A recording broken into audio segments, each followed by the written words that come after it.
I was a child of the 80s who loved fairy tales, so of course I loved The Princess Bride. So why wouldn't I love a book that has been compared to it? If you don't know me, my name is Sarah. I am an independent author. I wrote the book Another World, which is available in paperback and Kindle edition on Amazon. But of course, that isn't really why we're here today. We're here so we can talk about Brandon Sanderson's Tress of the Emerald Sea. Brandon Sanderson typically writes fantasy stories, and Tress of the Emerald Sea is no exception. What makes Tress different is that it's really more specifically a fairy tale. After I finished reading this book, my bestie insisted that I listen to the Audible, which I was very happy to do because it gave me a chance to go over the story again, now knowing how it ended and knowing things you didn't know along the way.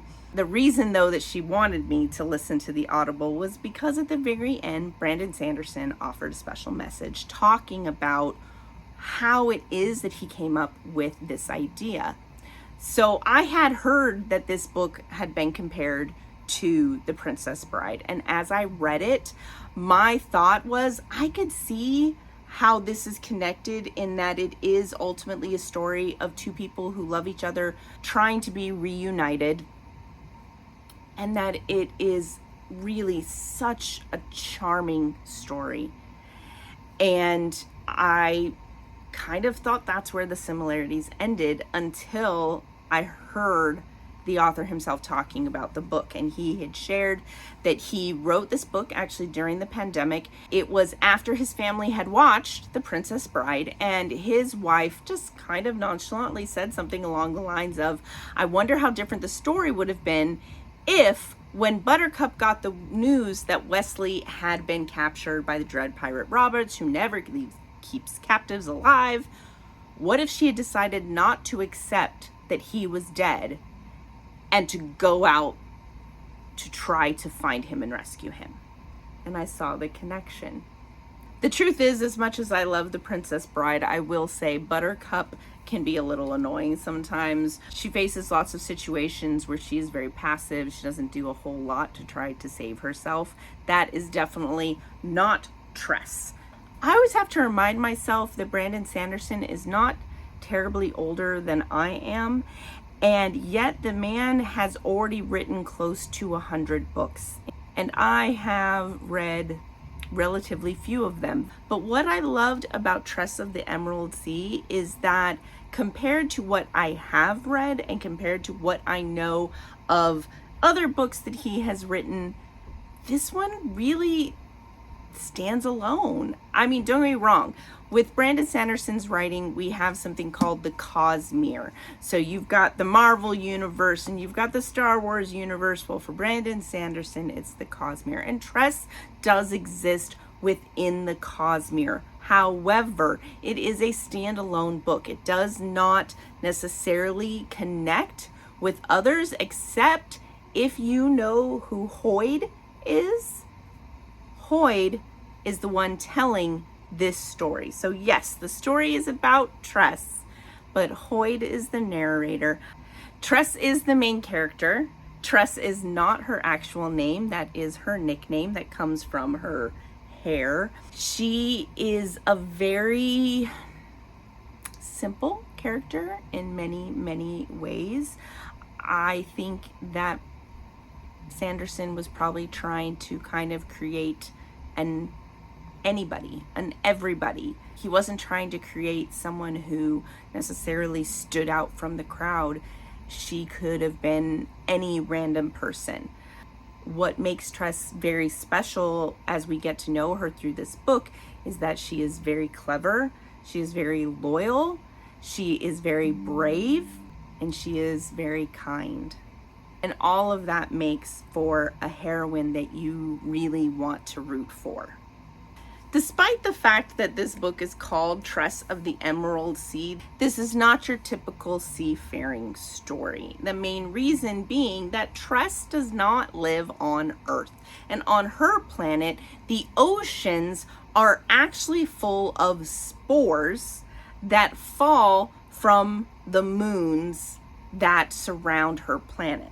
There are actually 12 moons. Each one is a different color, and each one drops a different type of spore. Meaning there is the verdant ocean, which is what borders the island that Tress calls home, and verdant spores, when they get wet, grow into vines. And that doesn't sound like a terribly big deal, except it is a big deal when you consider that humans are mostly water. And what if a spore was to touch your eye or your lip or something like that? Because the spore could just grow as a vine over there, but if it was to happen on your body, it can easily grow inside and kill you. And remember, I said there are 12 moons. So there's also a spore that explodes. There's also a spore that becomes sharp, spiky, like rock or stone. There's just lots of different spores is the point. And we don't even see all of them in this book. But we do see several as Tress goes out on her adventure traveling on the spores. Because, as I said, in this world, seafaring is not traveling on water. It is traveling in a ship, just like what you would imagine a ship to look like, except it travels on top of the spores. The spores are always moving, and in doing so, they create a surface that the people of this planet are able to travel on. And obviously, as I've already said, that water can activate the verdant spores. So if you haven't figured it out, water activates any of the spores, and yet still we need water to survive. So there is a very careful balance of making sure that there is water, but that it is protected and it is not going to be spilled. And so rain doesn't happen in the same way in this planet, though it does happen. And that was interesting, but I'm getting ahead of myself again. Let's back up. On Tress's home island, she has someone she cares very deeply for. His name is Charlie. But Charlie's parents are not happy that he and Tress are forming their weird little attachment for each other. And I say weird with all the love in my heart, because they are kind of little weirdos, and I love it. It's another thing that I feel like makes her very relatable and makes them and their relationship relatable.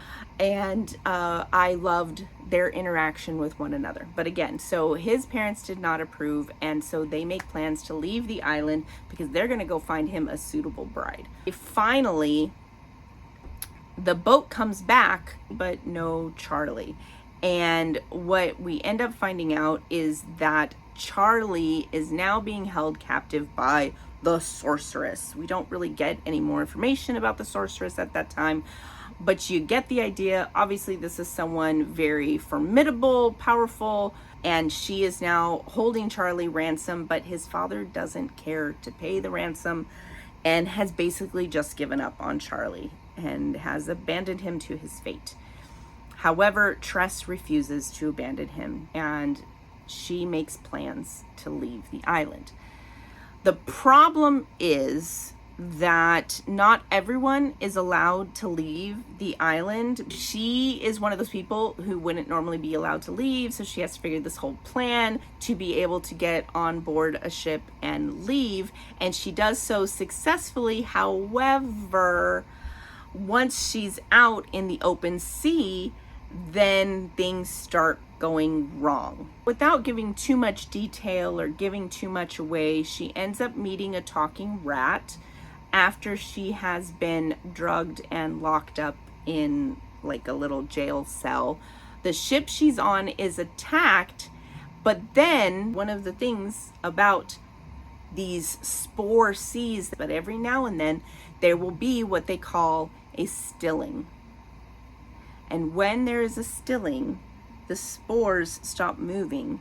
And it's just like a ship out on the ocean back in the day that didn't have an engine, that would simply sit because there was no wind, so there was nothing to propel them forward.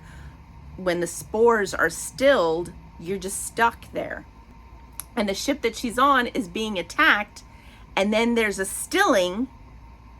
So she makes the decision to get out through a hole in the ship, through the hole in her jail, the hole in the ship, and walk across the spores to the other ship. This ship is clearly being attacked and is not doing well because there's a giant hole in the ship. So might as well go to the other ship and hope for better luck there. So she does. She gets over there, and they're basically so impressed by her pluck to walk across the spores and to get up onto the ship that they don't make her leave. And in time, she ends up finding out the ship that she has now ended up on is a pirate ship, but it's a fairly new to piracy ship. And we get to meet more characters as she does make friends with people on the ship. However, the captain, Captain Crow, is a very interesting character. Captain Crow is clearly the one who convinced the crew to turn to piracy. She definitely is not, let's just say, she's just not the nicest person. So many shenanigans ensue. Along the way, Tress learns more about the spores. She gains more of an appreciation and even an understanding of the spores. She never stops being afraid to a certain degree, but I think that just shows how smart she is, because it's that concept of this is still something that the day that I decide that this is no big deal and I take it for granted is the day it's going to kill me. But don't forget, her ultimate goal was to save Charlie. And a pirate ship is a very unlikely place to find people who are willing to join you in facing the potentially most formidable character on your planet to save a stranger. And yet, she does eventually have the ability to persuade enough of them to help her. I am sharing things that I think, yes, might be slight spoilers, but things that I think you can assume along the way. Because once you know that this is about her going to save Charlie, you know she's gonna save Charlie. That's not the question. The question is, how is it going to happen?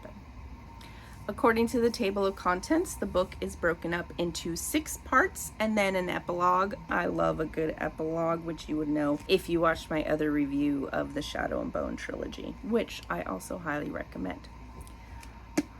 Very good epilogue at the end of this to give you a little, so what happened to them? And of course, it's a happy ending. Most, if not all, of my favorite fantasy and science fiction books usually fall under that category of being a grand scale fight of good versus evil. That is how I described the Shadow and Bone series, for example. And Tress is not that. We're not talking about it on that big grand scale of if the evil wins, this is going to mean the end of the world.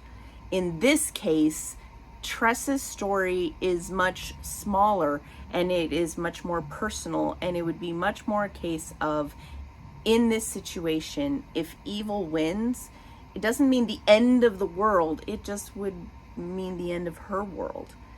And that adds to the charm, that adds to the emotion of it, despite the fact that this isn't that huge epic story, does not take anything away from the story or from the enjoyment of it, because it is very personal. As I said, Tress feels like she could be anyone. She could be me, or she could be my friend, and what it would be like going out and facing this unknown as she does, and to really learn what kind of person you are and what you're capable of, things you never knew you were capable of.